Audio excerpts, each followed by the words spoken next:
બહુચરાજીમાં ખાદ્ય તેલોના વેપારીઓને ત્યાં દરોડા પાડવામાં આવ્યા। ગણેશ ગૌતમ માધવ સહિતની બ્રાન્ડના શંકાસ્પદ તેલના વેચાણ પર દરોડા પડાયા। કુલ 4,34,000થી વધુનો શંકાસ્પદ તેલનો જથ્થો સીઝ કરવામાં આવ્યો છે।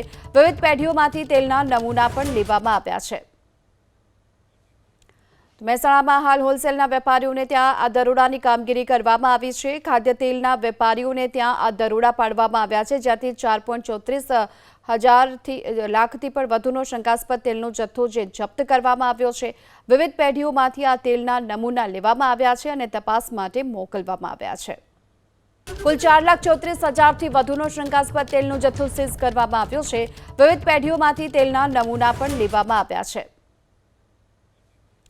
મહેસાણામાં હાલ હોલસેલના વેપારીઓને ત્યાં આ દરોડાની કામગીરી કરવામાં આવી છે। ખાદ્ય તેલના વેપારીઓને ત્યાં આ દરોડા પાડવામાં આવ્યા છે, જ્યાંથી 4,34,000 લાખથી પણ વધુનો શંકાસ્પદ તેલનો જથ્થો જપ્ત કરવામાં આવ્યો છે।